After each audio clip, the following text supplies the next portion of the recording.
Hello and welcome.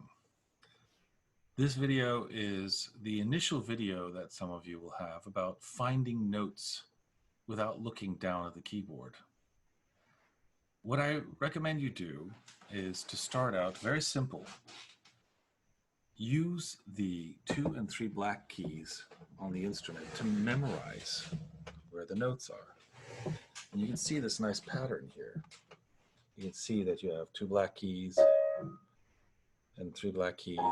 And this is pretty much universal unless you're using one of those push controllers. And you know, those square grid controllers, while they're quite fun in some ways, actually get more confusing when you try to play something more complicated, in my opinion. But very interesting and easy to memorize the keyboard. Okay, if you ever wonder, how does a blind person know their way around the keyboard? Stevie Wonder, you know, Ray Charles, all these guys, they find their way around the keyboard very well. So, well, they've memorized it with their hand. And so this exercise will allow you to do this. So first of all, just memorize that with the 2 black keys, the note that's in between them is a D. Okay. The note that's below the 2 black keys is a C, and then above it is an E. So already you have three keys that you've memorized just from the position of these 2 black keys. We're not even going to get into the name of these keys yet, because actually these keys are secondary keys off of the white key names, even though they're not secondary at all, because there's plenty of piano, there's pieces and keys where it's primarily black keys.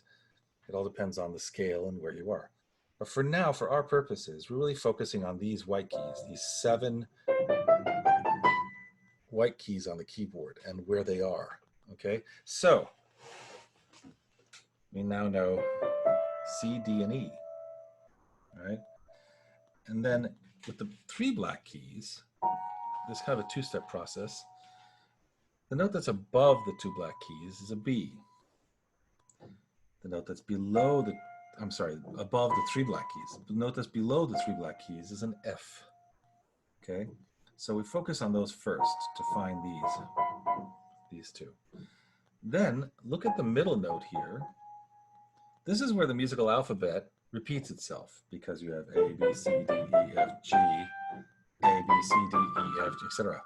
So this is where the musical alphabet splits and repeats itself, this key. So below it, we have the G, and above it, we have an A. Okay? So now, with this knowledge, what I would do if I were you is to make a simple chart. Draw a picture of the keyboard and simply write the names down of the white keys in relation to the black keys. Okay? Don't worry about C sharp, D flat, E flat, a lot yet. Okay? Once you get into feeling a 5-finger position with keys, then we'll get into that. But for now, memorize where they are, especially focus on the outer edges first and then the inside so that you feel confident. Okay? How to proceed with finding notes without looking down? Well, if I put the, I'm going to move this so you can see me better here. So if I'm searching for keys without looking down, if you watch my hand and how I search, there's a right way and a wrong way to do this. One, a lot of people will go like this. You notice these fingers are up in the air, and they're feeling with like the tips of their fingers. There's not very much nerve response devoted to feeling where you are that way. What I want you to do is I want you to bring the whole hand down on the keyboard, just smush it down. Feel it, just press down all the white keys and the black keys at the same time. Now, go all the way so that your third finger, the longest finger there, is almost hitting, if not hitting, the black edge of the keyboard here.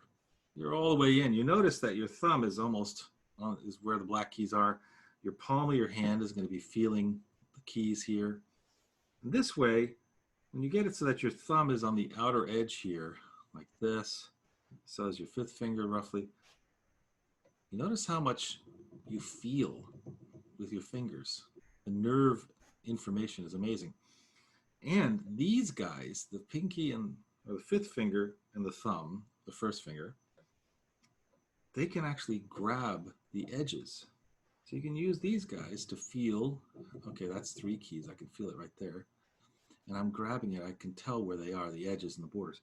Okay, now here's 2 black keys. So I can feel, without a shadow of a doubt in my mind, there's 2, and I can feel the edges with my thumb and my fifth finger. So if you ask me to find a D and I'm not looking down, I would first feel around, maybe move around, make sure I'm right. Okay, here's the 2. I can tell I'm not looking actually.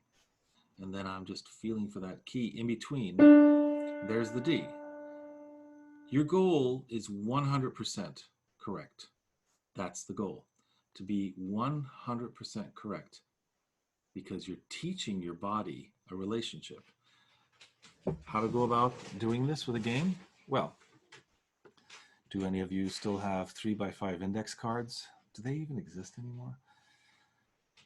Just make up some flashcards, okay? And on the flashcards, all I want you to do is to write the letter A on one card, B on the other next card, C on the next card, D, etc. Each card has one big fat letter on it, okay?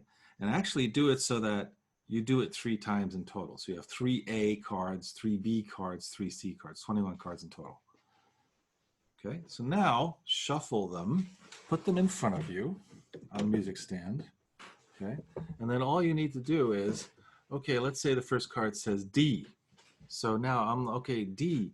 I'm going to feel for the black keys. Oh, there's a D. And I'm going to take my time and double and triple check before I play it. I want to make absolutely 100% sure I am right and not doing something like this. And I'm like, it's very easy to go like this.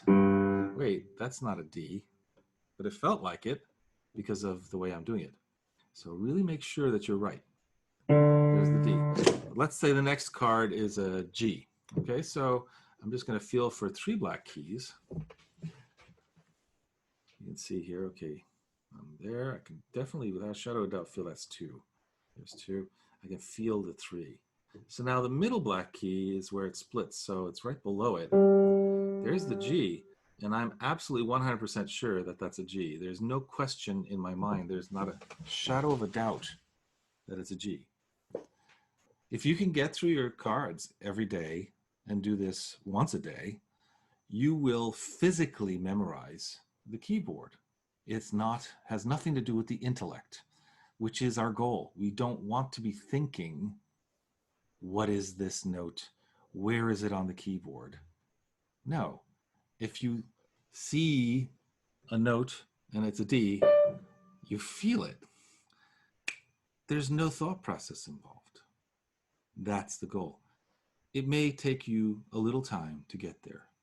So now the most difficult part for you is patience. Your ear and your brain have to be patient with you, your physical self.